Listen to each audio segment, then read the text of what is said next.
一个到华德里办公室满满奖杯，甲37区第1名的奖状，拢是里长宋兰美玉用心经营以来，备受中央甲地方政府肯定的成果，相当壮观。更难能可贵的是，伊运用40多年来幼教经验，甲查某囝宋明琪合作，对就零开始就编写彩色绘本。用生动活泼的图文，让里民、和小朋友拢当清楚来认识社区公园、环保意识、华德里的由来，以及防灾、防救等等的主题。3年来已经完成4本，用心亲近社区，使人钦佩。我们有6块公园，还有一个外围的那个棒球场。我是想要改造，翻转旧思维，改造一个不一样的环境。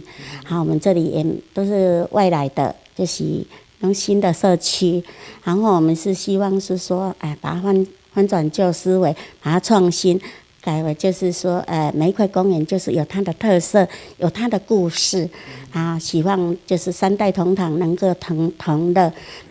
里长用心亲近，嘛运用伊特别专业好功夫，选定象征吉祥、智慧甲勤劳的鸟头鸟，设计出一只宝贝的吉祥物，佮伫社区公园打造大型装置艺术。除了互街里创新的形象，更希望做出保庇里民的平安健康。我用一个猫头鹰的象征是说，那猫头鹰是本身就是很有智慧、很勤劳，加上一个幸福的标志。那这个猫头鹰它所带来给我们的幸福，我们叫那个幸福波比。波比的意思是波比。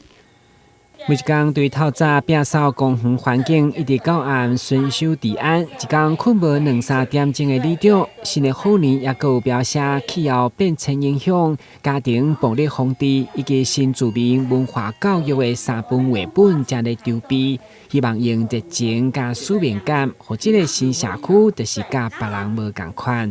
台南新闻管制何超邦采访报道。